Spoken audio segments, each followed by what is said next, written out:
Hello बच्चों, नमस्कार। स्वागत है आपका आपके अपने यूट्यूब चैनल जिसका नाम है लोस्ट इन बायोलॉजी। तो आज अपन स्टार्ट कर रहे हैं नया कोशिकांग, इसका नाम है गोल्जी बॉडी। यानी गोल्जी बॉडी हिंदी में बोलते हैं इसको अपन गोल्जी काई। यानी गोल्जी बॉडी या गोल्जी काई होता क्या है? इसके पहले अपन ने सेल ऑर्गेनल पढ़े, जैसे न्यूक्लियस पढ़ा है। न्यूक्लियस के अलावा अपन ने पढ़ा है माइटोकॉन्ड्रिया पढ़ा है। प्लास्टिड के अंदर अपन ने क्लोरोप्लास्ट पढ़ा है। प्लास्टिड के टाइप्स पढ़े हैं। तो सारे अपन ने सेल ऑर्गेनल पढ़े हैं। पहले अपन ने डबल मेम्ब्रेन वाले पढ़े हैं। अब अभी कौन से चल रहे हैं? सारे सिंगल मेम्ब्रेन वाले चल रहे हैं। इसके जस्ट पहले अपन ने कोशिकांग पढ़ा था एंडोप्लाज्मिक रेटिकुलम, वो भी कैसा था? सिंगल मेम्ब्रेन वाला था। तो दूसरा लाया हूं मैं आज जिसका नाम है गोल्जी बॉडी। इसका ये भी कौन सा है? सिंगल मेम्ब्रेन सेल ऑर्गेनल है। तो अपन आज दूसरा स्टार्ट करते हैं, ठीक है? तो बिना समय गए अपन स्टार्ट करते हैं इसको। गोल्जी बॉडी या गोल्जी का होता क्या है? सबसे पहले तो ये चीज याद रखना है। सबसे पहले तो ये चीज याद रखनी है कि तुम्हें ये कैसा होता है। ये होता है सिंगल मेम्ब्रेन, यानी इसके पास एक ही झिल्ली पाई जाती है, ठीक है? देखो सिंगल मेम्ब्रेन पाई जा रही है सबसे, ये सिंगल मेम्ब्रेन एक ही झिल्ली पाई जा रही है, ठीक है? तो गोल्जी बॉडी की खोज सबसे पहले किसने की? गोल्जी बॉडी की खोज की एक साइंटिस्ट था जिसका नाम था कैमिलियो गोल्जी, ठीक है? यानी कैमिलो गोल्जी ने गोल्जी बॉडी की खोज करी है। तो इसके नाम पे रख दिया, इसका नाम क्या? गोल्जी बॉडी नाम रख दिया। तो सिंपल सा नाम है साइंटिस्ट का, तो और इतना पूछता भी नहीं क्योंकि नाम में ये नाम तो दोनों सेम, इसलिए इसका क्वेश्चन आता भी नहीं मेनली, ठीक है? गोल्जी साइंटिस्ट का। तो दूसरी इंपॉर्टेंट चीज ये इसमें देखना, गोल्जी बॉडी की जो संरचना स्ट्रक्चर है, इसमें तीन चीजें पाई जा रही है। तुम्हें दिख भी रही होगी, देखो पहली संरचना तुम्हें दिख रही हो किसी, देखो संरचना अपन देखते हैं प्याला नुमा, यानी कटोरी देखिए, कटोरी एकदम प्याली नुमा संरचना, इसी प्याली नुमा संरचना पाई जाती है ऐसी। तो देखो प्याली नुमा संरचना ही है, यानी जो अपने बर्तन वगैरह होते हैं, कटोरी वगैरह होती है, वैसी संरचना ही देखो सेम। तो ये जो सिस्टर्नी इसको बोल रहे हैं अपन, सिस्टर्नी जो संख्या में 3 या 12 तक हो सकती है। मैंने 3 बना रखी है, देखो तो ये 12 तक पाई जाती है, ठीक है? 3 से 12 तक हो सकती है। तो ये पहला भाग है, इसका क्या नाम है? जिसका सिस्टर्नी, जो ऐसा प्याली नुमा संरचना है। इसके अलावा इसका दूसरा भाग है जिसका नाम है क्या? वेसिकल्स। जो देखो सिस्टर्नी के देखो कोनों में लग रहे हैं, सिस्टर्नी के कोने में पाए जाते हैं, कोनों में जो लग रहे हैं, इसको बोलते हैं अपन क्या? वेसिकल्स, ठीक है? और तीसरा भाग इसका क्या?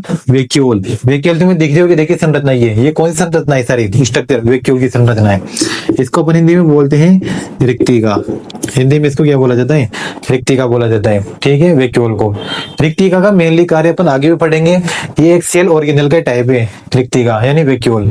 तो इसको अपन आगे जाके पढ़ने वाले हैं, तो वहां पर आप याद रखना। इसको मैं बताऊंगा तुम्हें, परासरण नियंत्रण यानी ऑस्मो रेगुलेशन का कार्य करता है कौन? रिक्तिका, ठीक है? वेसिकल्स जो मेनली फूड स्टोरेज का कार्य करता है, वेसिकल्स, ठीक है? और सिस्टर्नी जो तुम्हें संरचना दिख रही होगी, प्यालिनुमा संरचना, ठीक है?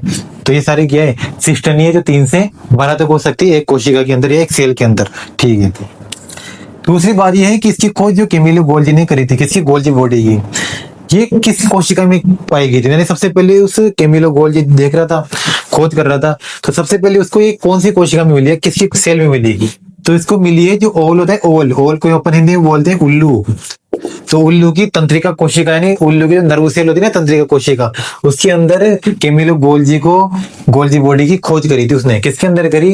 उल्लू की तंत्रिका कोशिका में। और ये इंपॉर्टेंट चीज है, ठीक है? क्योंकि ये पूछा जाता है कि जो गोल्जी का जो कैमिलो गोल्जी, इसने गोल्जी बॉडी की खोज किसके अंदर करी थी? कौन सी कोशिका के अंदर करी थी? तो उल्लू की तंत्रिका कोशिका के अंदर कैमिलो गोल्जी ने गोल्जी बॉडी की खोज करी थी। तो तुम्हें याद रखना है, ठीक है? उल्लू की तंत्रिका कोशिका के अंदर। इसके अलावा एब्सेंट किसमें होती है? सबसे मेन बात, यानी किन किन में नहीं पाई जाती है मेनली? एक तो प्रोकैरियोटिक सेल में नहीं पाई जाती है, ठीक है? इनमें एब्सेंट होती है। एक आरबीसी, मेच्योर आरबीसी, जो परिपक्व आरबीसी होती है, यानी रेड ब्लड सेल, इसमें भी क्या होती है? एब्सेंट होती है। इसके अलावा स्यू ट्यूब जो होती है, स्यू ट्यूब यानी फ्लोएम। फ्लोएम होता है जाइलम फ्लोएम। फ्लोएम की कोशिका का नाम है क्या? स्यू ट्यूब। 4 प्रकार की कोशिका पाई जाती है फ्लोएम की, उसमें से एक कोशिका का नाम है स्यू ट्यूब। उसके अंदर भी गोल्जी का एब्सेंट होती है। अब मेन बात तो ये है कि ये स्यू ट्यूब ये प्लांट सेल है, ठीक है? प्लांट सेल है, उसके अंदर एब्सेंट होने का मतलब ये है कि जो स्यू ट्यूब होती है गोल्जी का होता है, तो गोल्जी बॉडी होती है। गोल्जी बॉडी की जगह प्लांट सेल में एक चीज पाई जाती है, एक पदार्थ पाई जाती है, इसका नाम है डिक्टोसोम। ये गोल्जी काई का बना होता है मेनली। आप इसमें बोल सकते हो कि अल्प विकसित गोल्जी काई होता है या अल्प विकसित गोल्जी बॉडी होती है, क्या? डिक्टोसोम। ये किसमें पाया जाता है? प्लांट सेल के अंदर पाया जाता है। ये चीज भी तुम्हें याद रखनी है कि प्लांट सेल के अंदर गोल्जी बॉडी नहीं पाई जाती, उसके स्थान पे क्या पाई जाती है?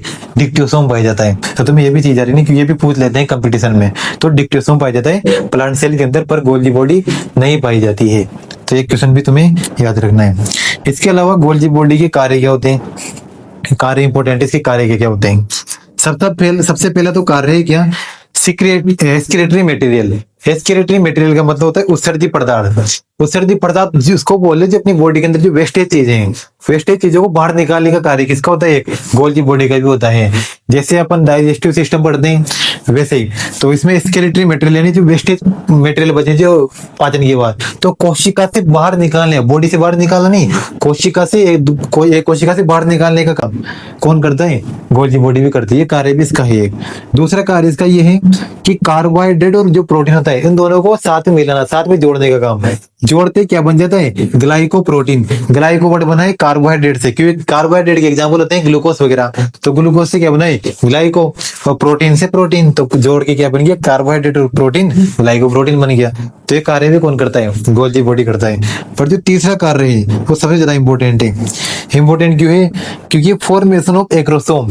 एक्रोसोम पार्ट होता है स्पर्म, शुक्राणु का ऊपर का भाग, एक्रोसोम टोपी जैसे संरचना, उसको बोलते हैं नेक्रोसोम। वो पार्ट बनाने का कार्य भी कौन करता है? गोल्जी बॉडी करता है। और एक इस पे लग रहा है मोस्ट इंपोर्टेंट है, क्योंकि ये कंपटीशन में कई बार आ चुका है कि जो स्पर्म का एक्रोसोम वाला पार्ट होता है वो टोपी नुमा भाग, उसको बनाने का कार्य किसका होता है? वो गोल्जी बॉडी का होता है। 4 ऑप्शन दे देता है, गोल्जी बॉडी, लाइसोसोम वगैरह, ईआर वगैरह, उसमें से तुम्हें टिक करना रहता है गोल्जी बॉडी को। तो ये चीज भी तुम्हें याद रखनी, क्योंकि बहुत इंपॉर्टेंट क्वेश्चन है।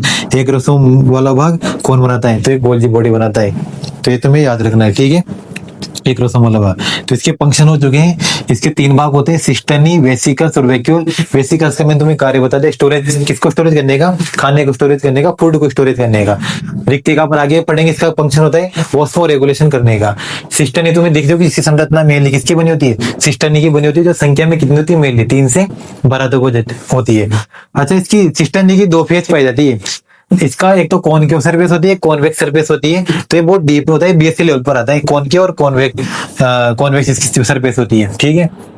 यानी 6 टाइप होता है और एक ट्रांस टाइप होता है। 2 भाग है ना इसके, 2 भाग, एक 6 टाइप होता है, एक ट्रांस टाइप होता है। तो ये चीज खोज इसकी करी थी कैमिलो गोल्जी ने कर दी, ठीक है।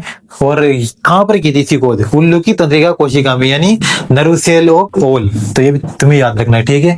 कहाँ कहाँ पर अनुपस्थित होता है? एब्सेंट होता है। प्रोक्रेटिक सेल में एब्सेंट होता है, मेच्योर आरबीसी के अंदर एब्सेंट होता है, और सीयू ट्यूब के अंदर एब्सेंट होता है। अच्छा, ये चीज अपन पहले भी देख चुके हैं कि आरबीसी और सीयू ट्यूब में इसके अलावा, यानी गोल्जी बॉडी के अलावा एक और चीज एब्सेंट होती है। वो चीज अपन ने पढ़ी थी केंद्रक के अंदर, यानी न्यूक्लियस के अंदर। जब मैंने तुम्हें डबल मेम्ब्रेन कोशिकांग यानी सेल ऑर्गेनल, उसमें तुम्हें पढ़ाया था न्यूक्लियस। तो न्यूक्लियस के अंदर, आरबीसी के अंदर न्यूक्लियस भी एब्सेंट होता है, और सीयू ट्यूब के अंदर भी न्यूक्लियस नहीं पाया जाता है। तो ये चीज अपन ने पढ़ चुके हैं अपन पहले। तो जिसने भी वो वीडियो नहीं देखी न्यूक्लियस वाली, तो वो वीडियो का मैं लिंक आपको डिस्क्रिप्शन में दे दूंगा, तो वहां जाके आप उसको देख सकते हो कंप्लीट न्यूक्लियस को। वहां पर अपन ने एकदम आसान भाषा में इसको एक्सप्लेन किया है, पूरे केंद्र को है, न्यूक्लियस को, ठीक है। इसके अलावा आरबीसी एक और जगह नहीं पाई जा रही थी, तुम्हें पता हो तो, माइटोकॉन्ड्रिया। आरबीसी के अंदर माइटोकॉन्ड्रिया भी क्या होता है? एब्सेंट होता है। यानी आप बोल सकते हो कि जो माइटोकॉन्ड्रिया है वो आरबीसी के पास भी नहीं पाया जाता। यानी आरबीसी के पास ना तो केंद्रक पाया जा रहा न्यूक्लियस, ना माइटोकॉन्ड्रिया पाया जाता, नहीं गोल्जी बॉडी पाई जाती है। यानी इसका कंट्रोल दूसरी कोशिकाओं के द्वारा किया जाता है, ठीक है। तो इसलिए इंपॉर्टेंट हो जाता है आरबीसी भी। और अपन आगे जाके ब्लड के बारे में भी टॉपिक पढ़ेंगे, तो सारे टॉपिक अपन बायोलॉजी के क्लियर करेंगे, ठीक है। यानी class 9th 10th 11th 12th जो भी इनमें इंपॉर्टेंट टॉपिक्स हैं बायोलॉजी से रिलेटेड, वो सारे मैं आपको यहाँ पर कवर कराऊंगा, ठीक है। आपको इससे रिलेटेड या गोल्जी बॉडी से रिलेटेड कोई डाउट है तो आप कमेंट बॉक्स में कमेंट कर सकते हैं, तो हम आपको उसको जवाब देंगे, ठीक है। तो ये चीज रखना, और ज्यादा इस चैनल को शेयर कीजिए, जिसके बायोलॉजी स्ट्रीम है या बायोलॉजी सब्जेक्ट है, जिसको इसकी नीड है, तो उन लोगों तक इनको इस वीडियो को पहुंचाइए, ताकि उनका भी कोई कुछ ना कुछ फायदा हो और उनको भी ये पढ़ने को मिले, ठीक है। इसके अलावा कोई भी चीज आपको समझ में नहीं आती तो आप कमेंट कर सकते हो, ठीक है। तो चैनल को, जिसने जो भी चैनल में पहली बार आए, चैनल को जरूर सब्सक्राइब करें, ताकि अगली आने वाली जो वीडियो वो आपके मिस नहीं हो, ठीक है। तो आज अपन ने गोल्जी बॉडी पढ़ लिया, और आप अगला अपन जो कोशिकांग पढ़ेंगे, सेल ऑर्गेनल पढ़ेंगे, या तो फिर लाइसोसोम आएगा, या फिर अपन वैक्यूल पढ़ लेंगे, ठीक है। वैक्यूल पढ़ लेंगे, लाइसोसोम पढ़ लेंगे। ये भी कैसे हैं? ये भी सिंगल मेम्ब्रेन वाले, यानी इसके पास भी कैसा पाया जाता है? सिंगल मेम्ब्रेन पाया जाता है, सिंगल मेम्ब्रेन सेल ऑर्गेनल। इसके अलावा अपन ने डबल मेम्ब्रेन सेल ऑर्गेनल भी पढ़े हैं। तो डबल मेम्ब्रेन में अपन ने न्यूक्लियस पढ़ लिया, प्लास्टिड पढ़ लिया, ठीक है, माइटोकॉन्ड्रिया पढ़ लिया, ये अपन पढ़ चुके हैं। इनके लिंक, इसके लिंक आपको चैनल में मिल जाएंगे, मैं आपको डिस्क्रिप्शन में इनके लिंक भी दे दूंगा, ठीक है। तो वहां जाके आप उनकी वीडियो भी देख सकते हो। बाकी अपन एक एक कोशिकांग या एक एक सेल ऑर्गेनल पढ़ रहे हैं पर वीडियो में, ठीक है। यानी पर लेक्चर में अपन एक एक सेल ऑर्गेनल ले रहे हैं, ठीक है। तो मिलते हैं नेक्स्ट लेक्चर में, जहाँ तक के लिए अपना ख्याल रखिए, ध्यान रखिए। जय हिंद और जय भारत।